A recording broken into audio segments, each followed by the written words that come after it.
let's stay in the Big Ten. Let's talk about Wisconsin's schedule next year, which is more instead of the weird dynamic, you know, uh, that Northwestern has.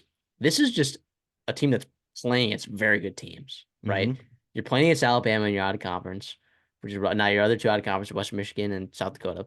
Big whoop. Okay, win those ball games. Alabama and you're out of conference, and then in conference you play Oregon, who quite possibly might be the best team in the Big Ten next year. Yep. You play Penn State, you go to Iowa, which for all we know is that game could be the night game. It could be. I haven't looked at Iowa's schedule, but it could be.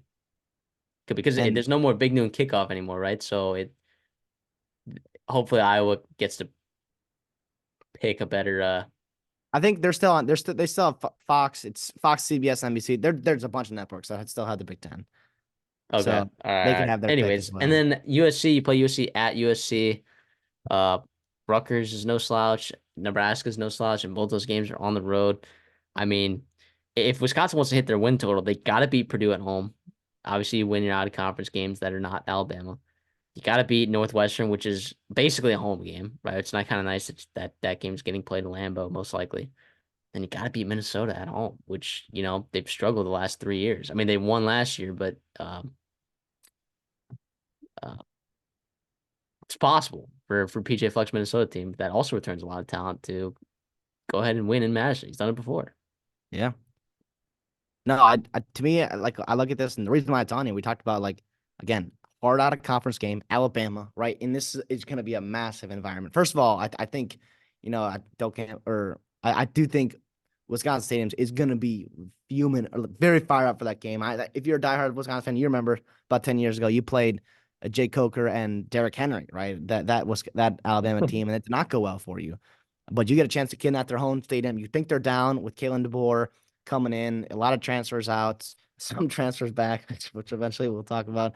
But yeah, I don't think this is easy. And then in conference, there's some teams that I just don't want to play this year.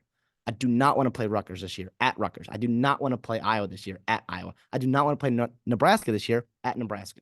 Like No, sneaky teams that Wisconsin typically has the edge on, right? Talent wise, are teams that I do not want to play this year. Whether they're returning crazy production, whether it's tough to go on the road and win there, new coaches that are getting established there with Nebraska, and then yeah, I mean Minnesota, not going to be easy in a rivalry game in a team that was the worst PGF team you had in probably 7 years since he's been there. And then obviously you mentioned the big guys in Oregon and Penn State. Oh, by the way, don't forget at USC, right? Then another team coming in from the Pac-12, and who knows what the quarterback situation is there and how they're doing there, but they seem to be doing pretty good defensively recruiting wise. So early returns on that Anthony Lynn and that staff there is pretty good.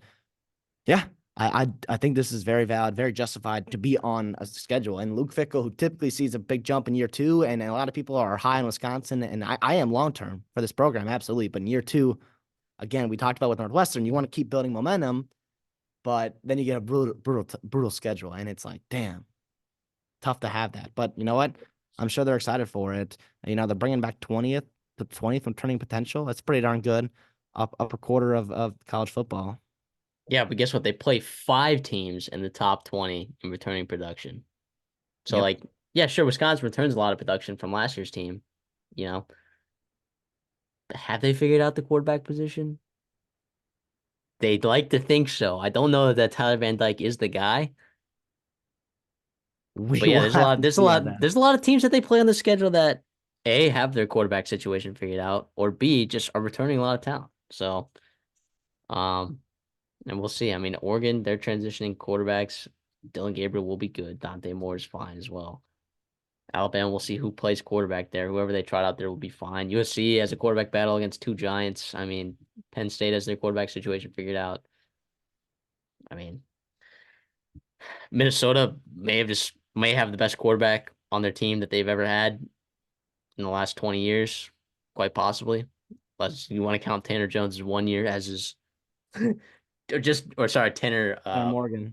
Tanner Morgan, just take that 2019 year and just expand it, make that his entire career. Then that is the best quarterback that Minnesota's ever had in their history. But yeah, this is a tough schedule for Wisconsin for sure.